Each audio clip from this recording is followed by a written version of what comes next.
What's going on, y'all? You guys are back with Ari the Hustler, and today I'm going to go over and show you guys how to effectively write a dispute letter.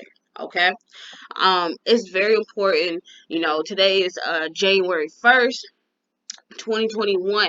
So let's start the year off right. Let's set some goals. If your goal is to buy a house, get a new car, whatever it is, let's start. Let's stop making excuses. Understand this: excuses only sounds good to the person that made them. So with that being said, let's continue to grow. Thank you guys for subscribing.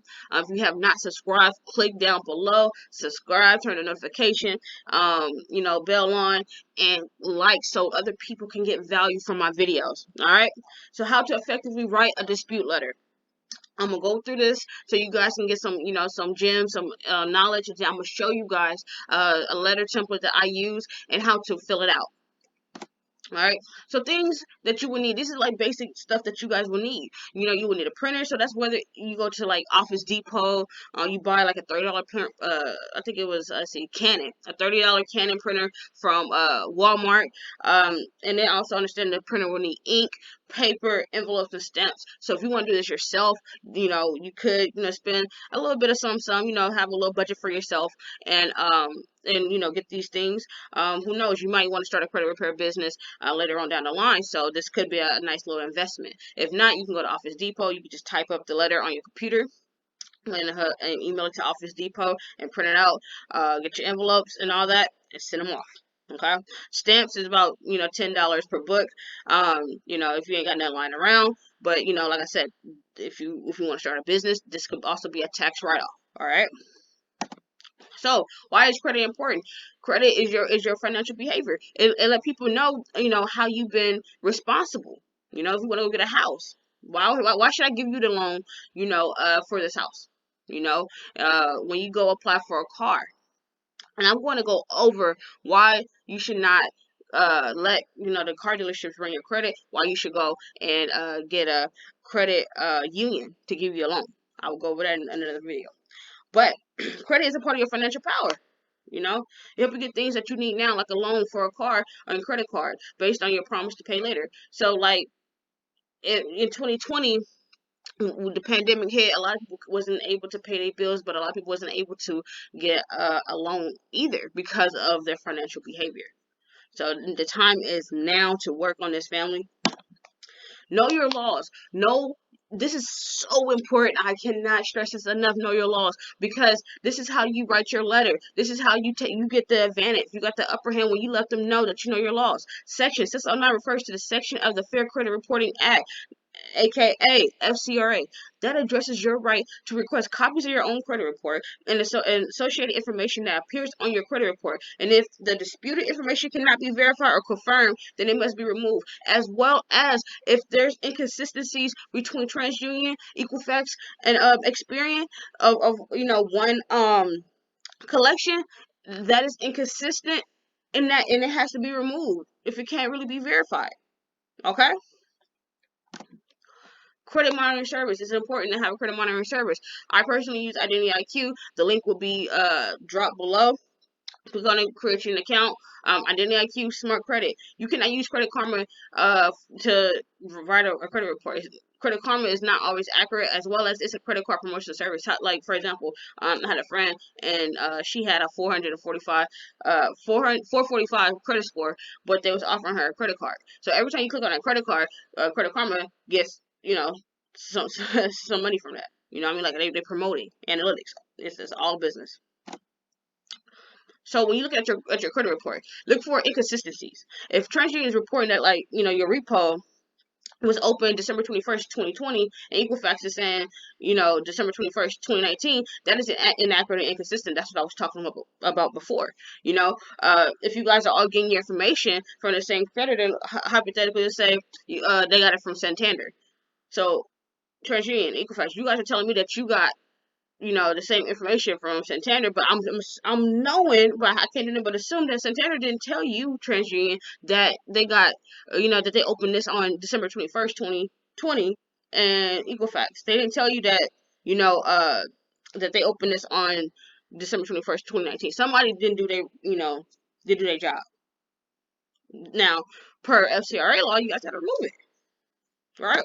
This is what Identity IQ report would come off like, right? A creditor is the Bank of America, right? So that's the account name, Bank of America, So you want to start looking for inaccurate information, right? So I'm gonna do a few examples, like right here, the account number, right? You see it's like X for Experian. It has some numbers right here in the beginning for Equifax, but it's also X for TransUnion. That's it. That's inconsistent. So do I have an account number for this account or do I not? Right? Let's see. Uh, let's see. Credit limit, right? Experian saying 5,000. Equifax saying 4,674. And TransUnion saying 5,000. So was it 5,000 or was it 4,674? That is just like, basics, right? I look at the comments to see, what they say. That's always important. Reinvestigation in progress. So that let you know that they did get your letter.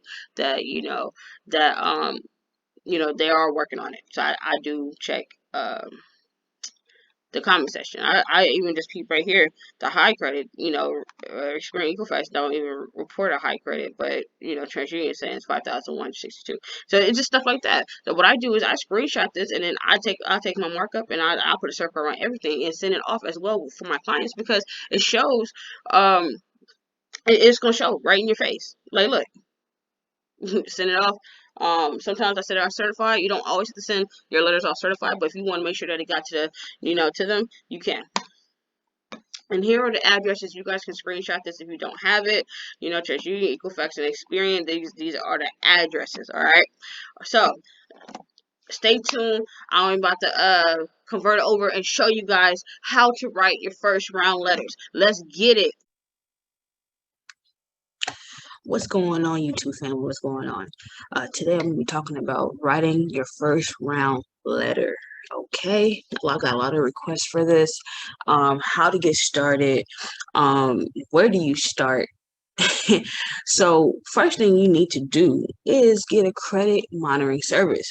Link will be in the bio. You guys can click on that. You'll have you can get it for $1 for 1 week, and then after that it will either be $21.99 or $24.99, but either way still get a discount from North Experience. Okay, so what we have here is a first round letter. This is the letter I typically use, and it's step by step, literally, right? So you put your first name, your last name, you state your address and your birthday.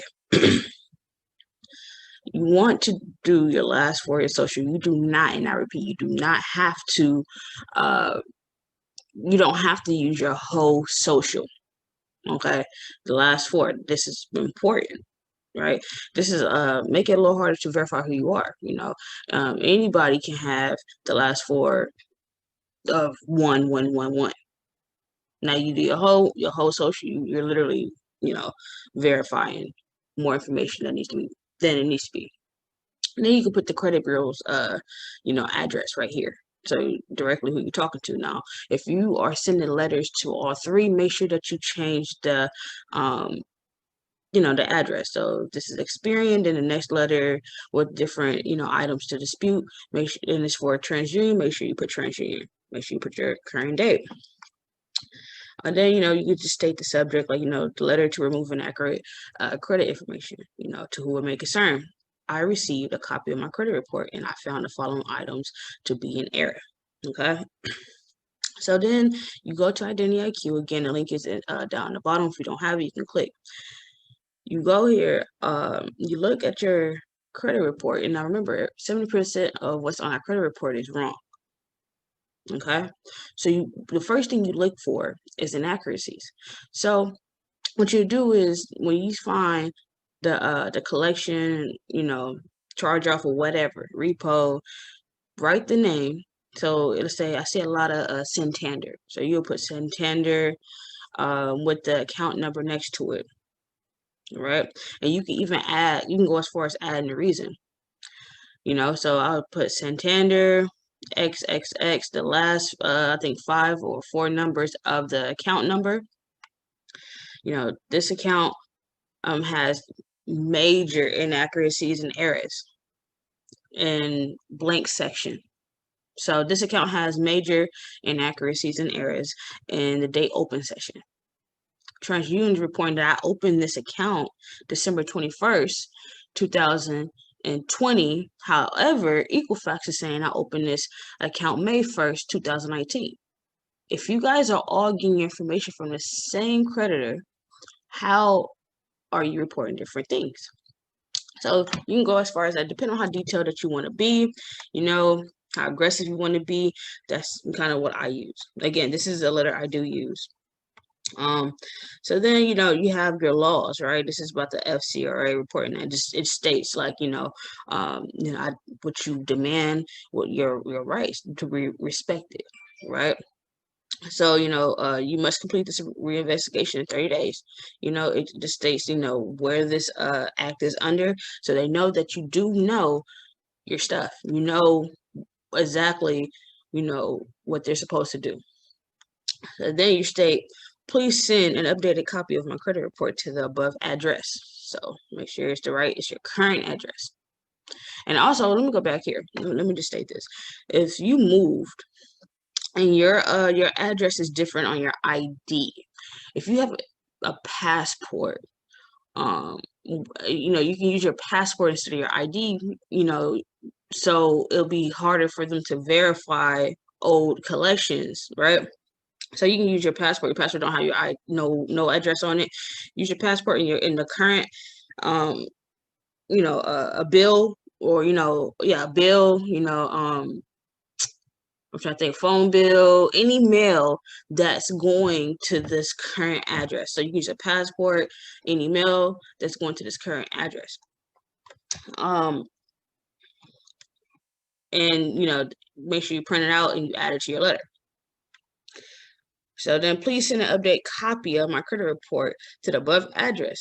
According to the Act, there shall be no charge for this updated report. I also request that you please send notices of correction to anyone who received my credit report in the past 6 months. Thank you for your time. You just want to make sure that, you send this off, with a positive attitude, because they will be on some BS. They will. So I hope this helped, with the basic, first round dispute letter. I will have more videos again. Get that credit monitoring service link down below. If you have any questions, you can follow me at I Speak Realology. Send me an email at the wealthexperience2020 at gmail.com. And yeah, let's rock.